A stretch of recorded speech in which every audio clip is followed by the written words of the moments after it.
শীতের বেগুনের কিন্তু কোনো তুলনাই হয় না। সেটা বেগুন ভাজা করো বা বেগুন পোড়া করো, সব কিছুতেই কিন্তু এই বেগুনগুলো দারুণ লাগে খেতে। ভাজা তো খাওয়া হলো অনেক, আজকে কর্তামশাই বানাবে হলো বেগুন পোড়া। আমার কর্তামশাই দারুণ সুন্দর বেগুন পোড়া বানায়। আমার বেগুন ভীষণ ভালো লাগে, কিন্তু বেগুনে আমার একটু অ্যালার্জি আছে বলে আমি বেগুনটা ঠিকঠাক মতো খাওয়ার সাহস পাই না। কিন্তু আমার দিদা শাশুড়ি বলেছিল আমাকে, বেগুন ভাজা যখন করবে তখন বেগুনটাকে আগের থেকে কেটে নুন জলের মধ্যে বেশ কয়েক ঘন্টা ভিজিয়ে রেখে দিতে, তাহলে নাকি বেগুনে আর কোনো রকমের কোনো গলা চুলকোয় না। তারপর থেকে আমি এই জিনিসটাই করি, তার জন্য এখন ওই টুকটাক অল্প স্বল্প বেগুন ভাজা খেতেই পারি। চলো আজকে দেখাচ্ছি শীতের বেগুন পোড়া। পুরোটা আমি শুরু করলাম, শেষের দিকটা কর্তামশাই শেষ করবে। বেশ বড় একটা বেগুন নিয়েছি, সেটাকে ভালো মতন তেল দিয়ে একটু মালিশ করে নিলাম। তার মধ্যে মাঝখান থেকে একটুখানি চাকু দিয়ে ছিঁড়ে গোটা গোটা রসুনগুলোকে সেটার মধ্যে ভরে দিলাম। এবার বাকি মশলার উপকরণ কর্তামশাই আগের থেকে পেঁয়াজ, রসুন, লঙ্কা, টমেটো, ধনেপাতা এই 5টা জিনিস ভালো মতন চপ করে নিয়েছিল। এবার সেই বেগুনটাকে পোড়ানোর জন্য রেখে দিল। আমার কাছে যেহেতু জালি নেই, তাই আমি এরকমভাবেই গ্যাসের মধ্যে বেগুনটাকে পোড়াতে হয়। জালি থাকলে একটু সুবিধা হয়, কিন্তু যাদের জালি নেই তারা কিন্তু একটু অপেক্ষা করে, মানে ওই একটু ধৈর্য ধরে এরকমভাবেও বেগুনটা পোড়াতে পারো।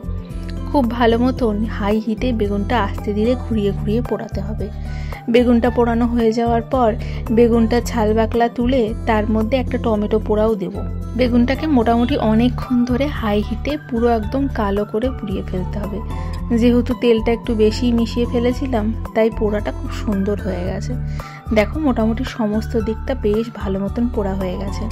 এবার অন্য একটা পাত্রে ঠান্ডা জল নিয়ে পোড়া অংশগুলোকে সেই ঠান্ডা জলের মধ্যে চুবিয়ে চুবিয়ে হাতটাকে ভালো মতো ছাড়িয়ে নিতে হবে। এটা ছাড়াতে ছাড়াতে অন্যদিকে চলো আমি একটা টমেটোও পুড়িয়ে ফেলবো, কারণ এই বেগুনের সাথে কিন্তু টমেটো পোড়াটাও খেতে ততটাই দুর্দান্ত লাগে।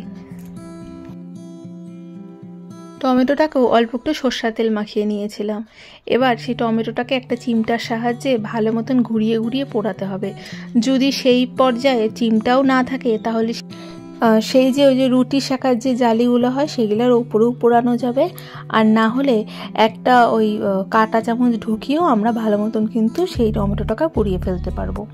এবার সমস্ত কিছু বেশ ভালো মতন পোড়ানো হয়ে যাওয়ার পর একটা ম্যাশারের সাহায্যে এই রসুন, টমেটো আর এই যে বেগুনটা সমস্ত কিছু বেশ ভালো মতন সেই ম্যাশারের সাহায্যেই ম্যাশ করে নিতে হবে।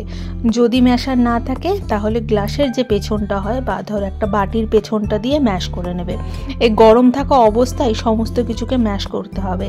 সমস্ত জিনিস কিন্তু গরম থাকা অবস্থায় যদি ম্যাশ করা হয়, সেটা বেগুনের ক্ষেত্রে হোক বা ধরো অন্য কোনো জিনিসের ক্ষেত্রেও হোক না কেন, তাহলে ম্যাশটা খুব ভালো মতন হয়। আমি এই ম্যাশ করার সময় অল্প একটু নুনও দিয়ে দিয়েছিলাম। সমস্ত কিছু দেখো মোটামুটি ভালো মতন ম্যাশ হয়ে গেছে। এবার আসল হাত দিয়ে মাখার পালা। হাতের ছোঁয়া না থাকলে কিন্তু কোনো জিনিসেরই সেই স্বাদটা আসে না। সেই যে কুচি করা সমস্ত জিনিসগুলো রাখা হয়েছিল, সেই জিনিসগুলো দিয়ে বেশ খানিকটা দিলাম সর্ষের তেল। সর্ষের তেলের ঝাঁঝটা যদি নাই পড়ে তাহলে সে আর বেগুন পোড়া কোথায় হলো। এবার সমস্ত কিছুকে বেশ অনেকক্ষণ ধরে হাত দিয়ে ডলে ডলে মাখতে হবে। যেহেতু সমস্ত কিছু বেশ আগের থেকেই ম্যাশ করা ছিল, তাই অতটা কোনো অসুবিধা হচ্ছে না। হালকা গরম থাকা অবস্থায় বেশ ভালো মতন সমস্ত কিছু মিশিয়ে নিল। এবার একটা টুইস্ট দেওয়ার পালা। আমার কর্তামশাই যখনই বেগুন পোড়া করে তখনই সেই যে ম্যাগির যে ম্যাজিক মশলা হয় সেই পাউডারটা দিয়ে দেয়। এটাতে স্বাদটা আরও বেড়ে যায়। বিশ্বাস করো, তোমরা যারা বেগুন পোড়াতে এটা দাও না, একবার দিয়ে অন্তত ট্রাই করো, খেতে দুর্দান্ত লাগে। সেই মশলাটা দিয়ে ভালো মতন মিশিয়ে বেশ খানিকটা লেবুর রস দিয়ে দিল। বেশ খানিকটা বলতে বেশ অনেকখানি দিতে হবে, যাতে টক আর ঝালটা দুটোই বজায় থাকে। বানানো হয়ে যাওয়ার পর অল্প একটু আমার মুখে পুড়ে দিল। যেহেতু বেগুন খাই না, তাই আমি সচরাচর বেগুন পোড়াটাও খুব একটা পছন্দ করি না, কিন্তু এটা এত সুন্দর স্বাদ হয়েছিল, আমি গোটা ভাতটা বেগুন পোড়া দিয়ে মাখিয়ে খেয়েছিলাম। বিশ্বাস করো।